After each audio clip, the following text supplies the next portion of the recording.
સ્ટોક્સને લઈને આમ તો જો છેલ્લા 2 દિવસથી ખાસા એવા બઝની અંદર છે, પરંતુ એમાં પણ હીરો મોટોકોર્પ આજના દિવસે થોડોક સમાચારમાં રહ્યો છે. કાઉન્ટર અહીંયા એક નવું બાઇક લોન્ચ કર્યું છે, નવી ગ્લેમર X125, અને આપણને આમ તો છેલ્લા 2 દિવસથી આ સ્ટોકમાં પણ એક સારી તેજી દેખાય છે. પહેલાં ખાસ કરીને જીએસટીના સમાચાર, ત્યારબાદ રેર અર્થ મેગ્નેટના સમાચારને પગલે. પરંતુ તમને લાગે છે આજના દિવસે હીરો મોટોમાં જો કોઈ ઘટાડો આવે આ 2 દિવસની એક સારી રનઅપ બાદ, તો એક ઘટાડે ખરીદદારીની તક શું તમને હજી પણ લાગી રહી છે? નીરજભાઈ, અગર આપણે જોવા જઈએ હીરો મોટોકોર્પનો, તો એનો જો માર્કેટ શેર છે કાફી સરસ છે અને કાફી like we can say it is the market leader in the rural areas, tier 2 tier 3 સિટીઝમાં.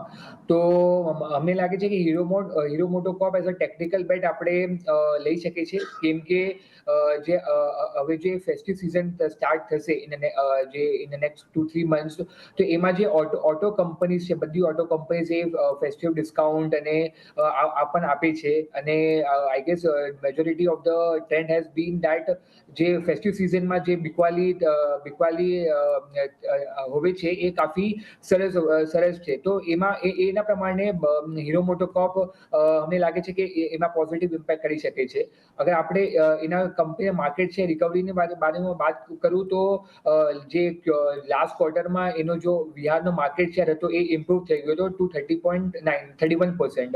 અને અગર આપણે વોલ્યુમ નો ઇમ્પેક્ટ આપણે જોવા જાય, તો એ ટેમ્પરરી જે પ્રોડક્શન જે એપ્રિલમાં પોઝ થઈ ગયો હતો એના પ્રમાણે વોલ્યુમ પર થોડો ઇમ્પેક્ટ હતો. બટ મેનેજમેન્ટે ક્લિયરલી કીધું છે કે કમિંગ ક્વાર્ટર્સમાં વોલ્યુમ પણ ઇન્ક્રીઝ થવાના ચાન્સીસ છે.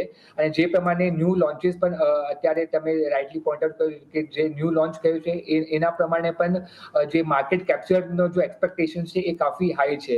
અને જે કંપની છે એ જે એન્ટી સેગમેન્ટ જે એના જો મોડેલ છે એમાં કાફી ફોકસ કરે છે ઇન ટર્મ્સ ઓફ 125cc અને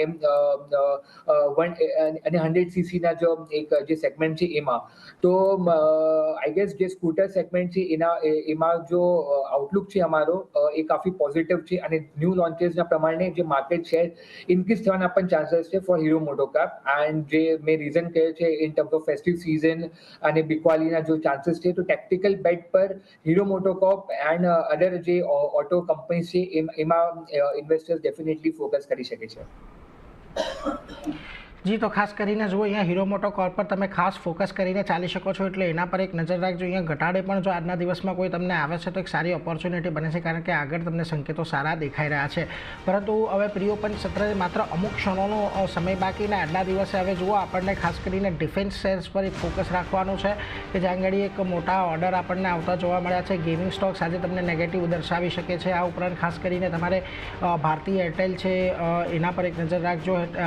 હીરો મોટોકોર્પ આજે એક પોઝિટિવ રહી શકે છે. આ ઉપરાંત Phoenix Mills, GMR power, IRFC, GIZ housing, SML Isuzu, Endurance Tech, આ બધા પર એક નજર ખાસ કરીને આજના દિવસે રાખવાની છે. અને જુઓ અત્યારે આપણને જે શરૂઆતી સંકેતો ખાસ કરીને મળી રહ્યા છે, એશિયાના બજારો ચોક્કસથી આજે ખાસા એવા નબળા થતા દેખાઈ રહ્યા છે. અને ગિફ્ટ નિફ્ટી પણ અત્યારે થોડાક ઘટાડાના સંકેત આપી રહ્યું છે. 24,957ની આજુબાજુ ગિફ્ટ નિફ્ટી અત્યારે આપણને કામકાજ કરતું દેખાઈ રહ્યું છે. પરંતુ જુઓ આજની જે શરૂઆત આપણને ખાસ કરીને થતી જોવા મળી છે, ઘટાડા તરફેની શરૂઆતના સંકેતો અત્યારે તો ખાસ કરીને આપણને મળતા દેખાઈ રહ્યા છે. એક વખત બજારને અહીંયાથી સેટલ થવા દેવું પડશે, ત્યારબાદ આપણે ખાસ નક્કી કરીએ. પરંતુ જુઓ શરૂઆતી જે તમને એક્શન આવતું જોવા મળી રહ્યું છે આજના દિવસે, બજાજ ફિનસર્વ, નેસ્લે ઇન્ડિયા, આ બધી જગ્યા પર એક શરૂઆતી એક્શન તમને આવી રહ્યા છે. પાવર ગ્રીડ, BELમાં એક શરૂઆતી એક્શન તમને જોવા મળી રહ્યા છે.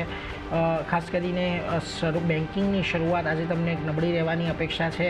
શરૂઆતમાં તમને જોવા ICICI બેંક છે, HDFC બેંક છે, થોડાક ઘટાડાના સંકેતો આજના દિવસમાં આપી રહી છે આ બધી બેંકો. ઇવન એક્સિસ બેંકમાં પણ એક આજે દબાણ તમને અત્યારે શરૂઆતી એક આવવાના સંકેતો દેખાઈ રહ્યા છે, એટલે એના પર એક નજર રાખીશું. આજે FMCG સ્ટોક્સ થોડાક શરૂઆતી એક સારા દર્શાવી શકે છે એવા સંકેતો અત્યારે ખાસ કરીને બનતા દેખાઈ રહ્યા છે, એટલે એના પર એક નજર રાખતા રહીશું. પરંતુ ધ્રુમિલજી, ખાસ કરીને તમારી પાસે આવું હીરો મોટો, આમ તો અત્યારે ખાસ કરીને આપણે શરૂઆતી તો એક સારી રહેવાની અપેક્ષા છે, પરંતુ છેલ્લા 2 દિવસથી ખૂબ સારી તેજી અહીંયા આપણને આવતી જોવા મળી ગઈ છે.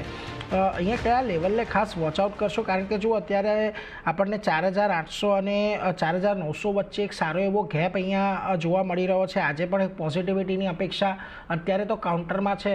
કયા લેવલને ખાસ વોચઆઉટ કરવા અહીંયા ફરી એન્ટ્રી જો લેવી હોય તો?